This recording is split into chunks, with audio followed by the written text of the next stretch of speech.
10 नवंबर 2005।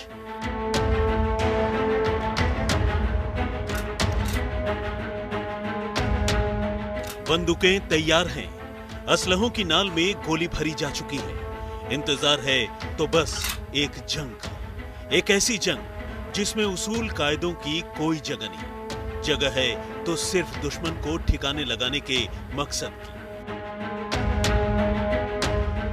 एक सियासी मगर खूनी जंग की सभी तैयारियां पूरी करके ये काफिला अपनी मंजिल की ओर बढ़ने लगा।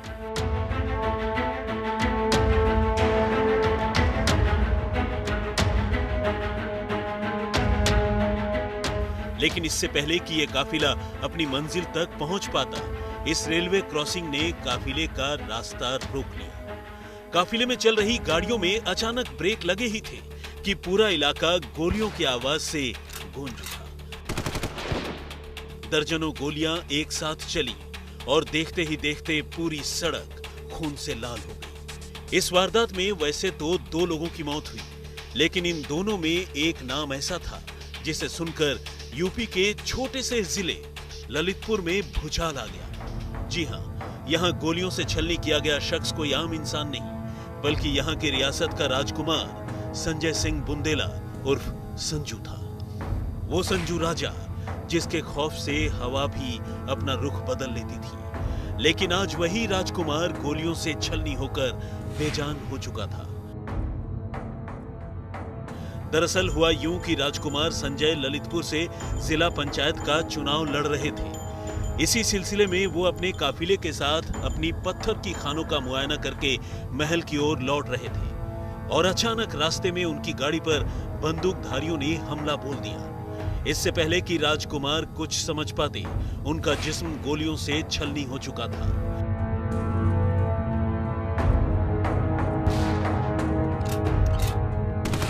इस वारदात में केवल राजकुमार ही नहीं, बल्कि उनके एक साथी की भी मौत हो गई, जबकि उनके कई हमराह गोलियों से जख्मी हो गए। ये कत्ल केवल बुंदेलखंड की रियासत के राजकुमार का कत्ल नहीं था, बल्कि सूबे की सत्ता में मंत्री के पद पर बैठे राजा वीरेंद्र सिंह बुंदेला के बेटे का भी कत्ल था। चूंकि कत्ल एक मंत्री के बेटे का हुआ था, लिहाजा पुलिस के होश फाख्ता हो गए। पुलिस को समझ ही नहीं आ रहा था कि आखिर वो करे तो क्या करे।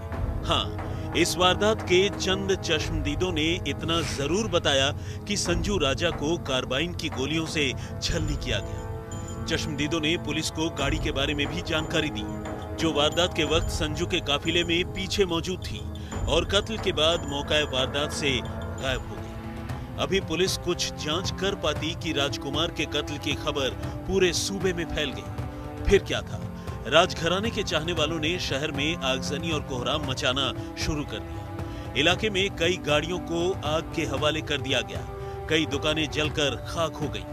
पूरा शहर आग की चपेट में था और कातिल पुलिस की पकड़ से बहुत दूर, या यूं कहें कि कातिल का पुलिस के पास कोई सुराग नहीं था।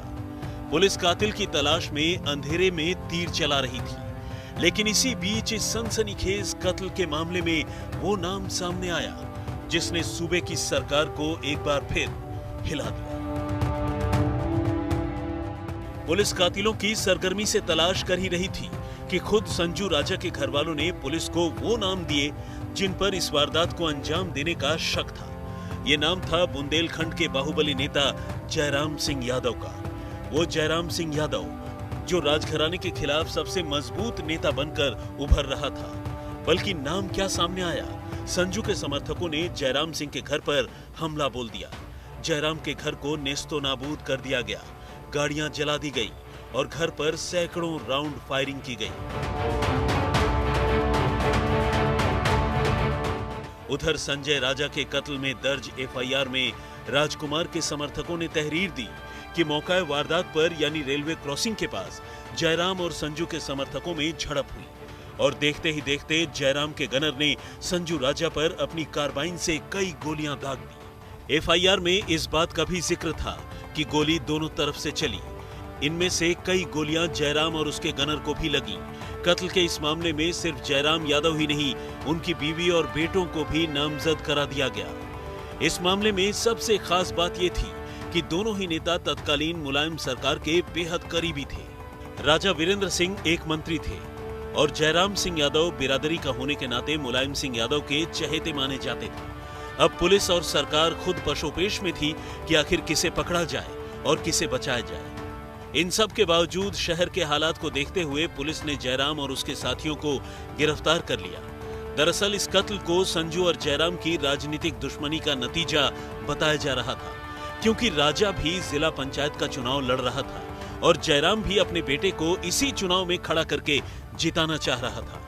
कहते तो ये भी हैं कि सरकार में बैठे कई लोग भीतर ही भीतर मंत्री के खिलाफ जयराम को शह दे रहे थे। यही वजह थी कि पुलिस ने मुकदमा तो दर्ज किया, लेकिन जांच इतनी लचर थी कि पहले ही मोड़ पर जयराम की पत्नी और बेटे को जांच से बाहर कर दिया गया।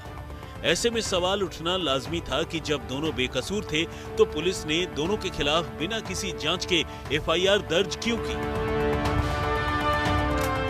इस खूनी जंग को समझने के लिए इसकी बुनियाद में जाना बेहद जरूरी है। इस दुश्मनी की शुरुआत तब हुई जब जयराम ने बहुजन समाजवादी पार्टी छोड़कर अचानक मुलायम सिंह यादव का दामन थाम लिया।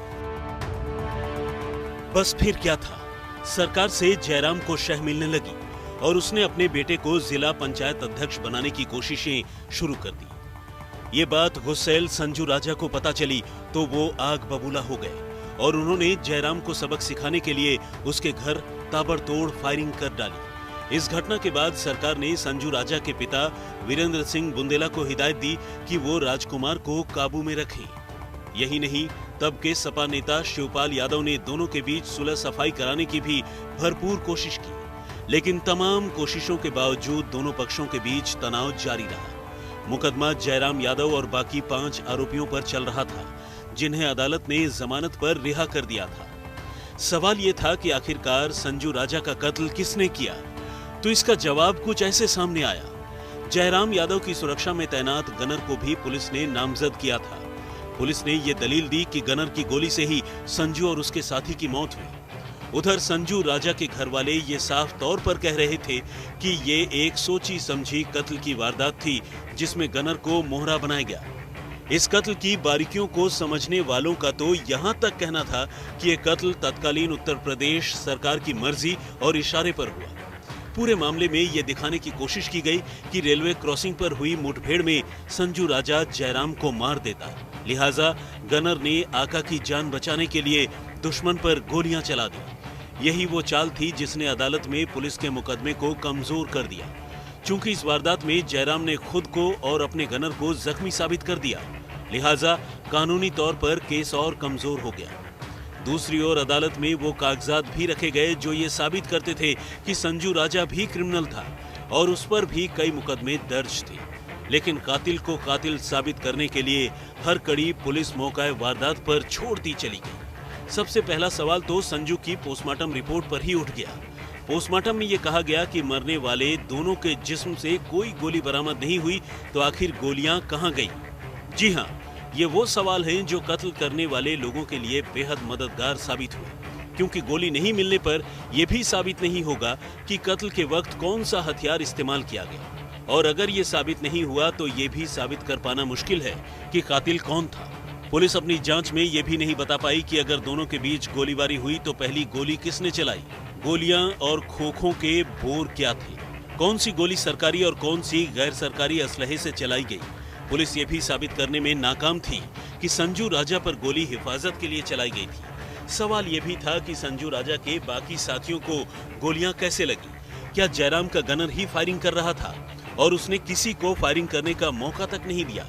पुलिस गनर से जुड़ी किसी भी सबूत को कोर्ट में रखने में नाकाम रही। इस कत्ल से जुड़े इतने सवाल हैं जिनका जवाब पुलिस ने अदालत के सामने नहीं रखा, और शायद यही वजह है कि यह कत्ल आज तक संदेह की धूल में लिपटा हुआ है। साल 2018 में संजू राजा के कत्ल का मामला ये कहकर बंद कर दिया गया कि गनर ने अपना कर्तव्य निभाते हुए फायरिंग की थी, इसीलिए उसे कत्ल का दोषी नहीं माना जा सकता।